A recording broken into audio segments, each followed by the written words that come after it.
Não, até porque, cara, o Lucão tá com muito dinheiro, né, cara? Sim.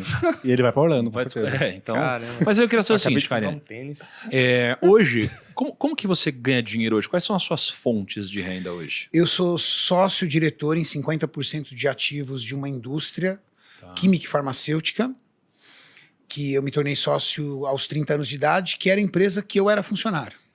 Que isso, cara. Olha. E é muito interessante a história de como eu comprei essa empresa e como eu surpreendi o diretor que eu comprei essa empresa e o desejo que ele tinha de se aposentar e como isso se findou. É uma história, é um case interessante. Como assim? Caramba. Conta pra gente. Ó, não esquece de deixar o like e também se inscrever no canal. É uma historinha. Que na verdade é o seguinte, eu entrei nessa empresa em janeiro de 2000, Tá. Você entrou como o quê? eu como responsável técnico já, eu era químico responsável. Eu era o gestor da fábrica e o responsável técnico da empresa. Desculpa, mas o que é um químico responsável? Químico responsável, toda indústria que tem um fator químico ou um fator farmacêutico, ela precisa de um responsável técnico. Aquele nome, se você pegar um produto químico, vem o nome aqui, ó, químico responsável. E ele responde por aquele produto, civil, criminalmente, e Nossa. inclusive ele responde pelos processos internos da fábrica. Nossa, muito certo. O responsável técnico. Como uma farmácia tem. Uma farmácia tem um farmacêutico responsável. E qualquer problema civil e criminal, a pessoa vai responder, porque ela é o profissional. Que colocou ali a assinatura dela. Então eu era químico responsável da empresa e juntamente com isso eu comecei a empreender no ramo de suplementação esportiva, montando lojas de suplemento.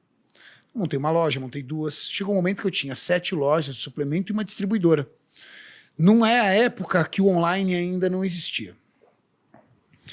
E eu fui fazendo dinheiro com isso. Mas onde saiu esse negócio de empreender assim? De onde que veio essa primeira loja? Veio uma ideia, alguém te ofereceu? Não, a primeira loja veio de um trauma. Eu trabalhava numa empresa, num laboratório, também era responsável técnico desse laboratório, e eu sempre fui uma pessoa obcecada. Você estava em 2 laboratórios, então? Não, isso antes. Ah, tá. Antes de 2000. Antes de 2000. Antes de entrar nessa empresa, exatamente antes de entrar nessa empresa, eu trabalhava num laboratório numa multinacional. E eu sempre fui uma pessoa muito obcecada no trabalho, desde garoto. Então eu era o primeiro a chegar, o último a sair, extremamente competitivo dentro da empresa, e extremamente obcecado por processos, por aprender mais e por entregar. Então eu era o melhor funcionário da empresa e surgiu a oportunidade de fazer um curso incrível no Rio de Janeiro. Todos os meus colegas davam como certo eu ser o escolhido para esse curso. Inclusive eu também estava tranquilo. Afinal de contas, ninguém produzia mais do que eu. Eu tinha um chefe militar, já contei muitas vezes essa história em vários podcasts, mas vale a pena contar novamente. E ele era um cara muito sargento, muito general. E de poucas palavras. Chegou no dia de ele escolheu uma das minhas assistentes para o curso. E eu fiquei profundamente decepcionado. Subi até a sala dele e tomei coragem, porque nós morríamos de medo do homem. Tomei coragem e perguntei para ele por que eu não tinha sido escolhido. E eu gostaria de saber para eu poder melhorar e evoluir para poder merecer isso. Você já era forte assim, já na época, não? Já era um pouco. Então. Tinha que respeitar. Intimidou. Porra. Intimidei o homem, né? É. E aí ele virou para mim e falou assim, eu não posso ficar sem você aqui no laboratório. Olha. As coisas aqui não vão funcionar sem você. E aí eu falei assim, poxa, meu futuro não tá aqui. Aqui não tá meu futuro. Desci, chorei feito uma criança no banheiro, porque ele destruiu meu projeto. Meu projeto era construir uma carreira ali e empreender ali. Saí e eu tinha um filho de 5 meses, cara. Morava de aluguel, fudido. Fui lá no outro dia pedir demissão. Nossa, no outro dia? No outro dia pedi demissão. E aí, cheguei em casa e aquele terror, né? Todo mundo queria me matar, tudo tal, pela minha atitude, tudo. Bom, ele me ligou. Pediu para eu voltar e falou assim, olha, se você treinar alguém pro teu lugar, porque ele começou a ficar perdido. Essa é a vantagem quando você também vai assumindo processos, né? Você vai assumindo o processo dentro da empresa, a empresa gera uma dependência de você. A empresa tinha uma dependência do meu trabalho muito grande. Ele falou, se você treinar alguém pro seu lugar, eu demito você e você tem aí todas as suas rescisões e todos os seus direitos trabalhistas em mãos. Ok. Treinei alguém para o meu lugar, demorou aproximadamente 30 dias, recebi R$ 4.500. Esses R$ 4.500 viraram uma primeira loja. Abri a loja com R$ 4.500 e entrei nessa empresa. Nossa, mas naquela Que época... eu sou sócio. Naquela época, 4 mil... Devia ser equivalente hoje a uns R$ 25.000, mais ou menos. Era pouco, bem pouco. Tá, mas aí você montou a loja, Montei você a virou loja. um químico ali. Aí eu trabalhava na outra empresa.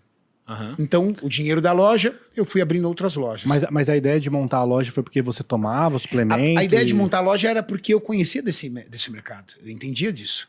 Eu já treinava desde os meus 16 anos de idade. Consumia suplementação. E entendia o que as pessoas queriam na suplementação esportiva. E eu acreditava. Eu entendia daquilo. E consegui identificar um local que eu via potencial para poder ter um comércio desse ramo. Pelo volume de academias que tinha e pela falta de uma loja nesse segmento. E aí montei a primeira loja, trabalhando na empresa, deixava o dinheiro lá, montei a segunda loja, montei a terceira loja, e cada loja que eu montava, eu fazia um mapeamento de todos os locais, da forma, da capacidade de retorno que aquele local tinha para o comércio. Chegou um momento que eu tinha 7 lojas e tinha uma distribuidora. O que é uma distribuidora? Eu comprava grande quantidade de produto das fábricas e vendia para lojas pequenas que não tinham ticket para comprar direto da fábrica, porque a fábrica exige um faturamento mínimo. Então eu colocava uma margem muito baixa, só que melhorava muito meu poder de compra dentro da fábrica. E melhorando meu poder de compra dentro da fábrica, eu tinha lucratividade nas lojas. Então meus preços eram mais baixos, com margem de lucratividade equivalente ao meu concorrente, mas meu concorrente não conseguia pegar. Por quê? Porque a minha cadeia de distribuição sustentava esse ecossistema. E aí eu fui girando e fui guardando dinheiro. Em 2008, o meu então diretor negociou 50% da fábrica dele com o grupo alemão. Só que, salvo por uma cláusula contratual, do contrato social, a minha sócia, ela teve a oportunidade de entrar nessa briga e impedir essa venda. Porque dentro do contrato social, noteava que ela tinha que concordar com a empresa que estaria assumindo os outros 50%. E ela conseguiu virar o jogo para o meu lado. Só que o meu diretor, na época, ele não entendia, e não sabia, e não aceitava que eu teria dinheiro para isso. Afinal de contas, eu era funcionário dele. Ele não tinha noção das outras atividades que eu tinha. E eu sentei para negociar com ele e eu tinha boa parte do capital. Você lembra quanto que foi na época que você pagou aí por 50% do negócio? Eu lembro. Foi alguns milhões. Mas o mais interessante é que a minha vida aconteceu tudo muito rápido. Com 20 anos de idade, 20, 21 anos de idade, eu tinha coleção de cheques sem fundo, cara, para poder dar conta da faculdade. Eu lembro de uma época eu sentar e contar, do Banco Real, na época. Eu tinha 68 cheques sem fundo. Nossa, mas... Cheque sem fundo, você disse que você tinha passado ou que você não tinha recebido? Cheque sem fundo que eu tinha passado mesmo, caloteiro mesmo. Caraca, cara, você era caloteiro, é isso? Cheque sem fundos, não tinha dinheiro, né? Tinha que pagar a dinheiro, faculdade. cara. Tinha que pagar a faculdade e saía pedalando. Que isso, cara. E Tava aí? cheque O que sem você fundo. Ou fez? seja, eu tava quebrado. Tá. Com 20 anos eu tinha 68 cheques sem fundos. Com 24 anos eu já tinha toda a minha vida estabilizada. Com 27 anos eu consegui juntar o meu primeiro milhão. Com 30 anos eu já tinha alguns milhões para comprar os 50% da fábrica. Você fez seu primeiro Muito milhão com rápido. 27. 27. Por que você fez seu primeiro milhão com 27? Por causa das lojas. As lojas, elas Foram que as te deram lojas, esse... não foi o salário. Aham. O salário... Chegou um momento que as minhas lojas eram tão fortes, e a minha distribuidora tão forte, que eu sentava com os meus amigos e eles falavam assim, cara, não entra na minha cabeça porque você continua funcionário dessa empresa. Não entra, não tinha sentido. Tipo, você não podia virar sócio, crescer lá dentro, era um negócio mais... O seu chefe tava meio te sabotando ali. Na verdade, não era nem que o meu chefe estava me sabotando. Na verdade, dentro da empresa, eu era um funcionário. E, teoricamente, não me alçava a ideia de me tornar sócio. Isso foi muito rápido. Mas o mais interessante foi o pensamento do meu diretor. Durante anos da sua vida, ele sonhou em se aposentar aos 60 anos. Ele falava, 60 anos, eu não trabalho mais. E todo dia ele fazia um xizinho no calendário dele. Quando ele vendeu a fábrica para mim, ele tinha 58 para 59 anos. Ele fazia em junho, ele vendeu a fábrica para mim em março. Entramos num acordo, paguei uma parte, tive que vender uma parte das lojas para poder pagar ele. Então também fui criticado pra caramba pelos meus amigos, que eu tava com um ramo da suplementação esportiva extremamente consolidado e eu queimei. Saí queimando para poder comprar a fábrica. Eu consegui ver... Que ano que foi isso daí? 2008. Tá. Eu consegui ver que a fábrica ia ser muito mais promissora do que aquele trabalho que eu vinha fazendo. E aí eu comprei a fábrica com ele com 58 para 59. E ali ele foi tocar a vida dele.